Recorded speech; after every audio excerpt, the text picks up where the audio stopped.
విద్యార్థులను సమీకరించి వాళ్ళకు వివిధ రకాల పరీక్షలు పెట్టి ఇందులో భాగంగానే మన Antony Vipin Das and విదుషి Duggal around the world in magnets అని చెప్పని తెలంగాణకు సంబంధించి ప్రపంచానికి సంబంధించినటువంటి చాలా ఇందులో పొందుపరిచిండ్రు.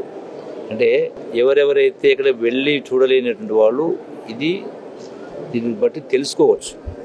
అంటే తెలంగాణలో ఎంత హెరిటేజ్ అంటే రిచ్ కల్చర్ ఉంది, ఎన్ని రకాల ఫోర్ట్స్ ఉన్నాయి, ఏ ప్రాంతాలు ఏమేమి ఉన్నాయి కింద.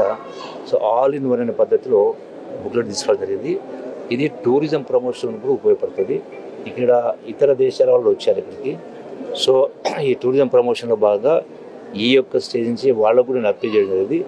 వచ్చిన ప్రతి ఒక్కరు అంటే రాష్ట్రంలో ఏ శాఖకు సంబంధించి, ఏ అంశానికి సంబంధించి, ఏ విషయానికి సంబంధించి ఎవరు వచ్చినా వాళ్లను తెలంగాణలో ఉన్నటువంటి టూరిజం ప్రాంతాలకు తరలించే పద్ధతిలో కొత్తగా ఒక కమిటీని ఏర్పాటు చేస్తూ ఉన్నాం మా డిపార్ట్మెంట్ ద్వారా. సో ఎక్కడ ఏమంటే వచ్చినట్టు వందలాది మంది వస్తూ ఉంటారు, కొన్ని ప్రోగ్రాంకి 1000 మంది వస్తూ ఉంటారు. సపోజ్ ఇప్పుడు కన్నా శాంతి ఉంటే 1,00,000 మంది వస్తూ ఉంటారు.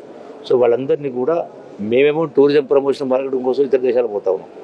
ఒకవైపు ఇతర దేశాల టూరిజం ప్రమోట్ చేసే కార్యక్రమం చేస్తూ మార్కెట్ చేస్తూ మన రాష్ట్రానికి వస్తున్నటువంటి విదేశాలను కూడా టూరిజం ప్రాంతం చూపించాలి కదా.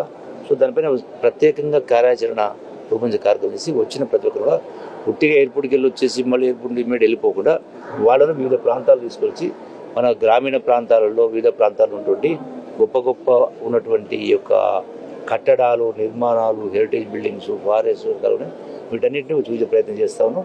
దానికి ఇది ఉపయోగపడుతుంది. Thank you.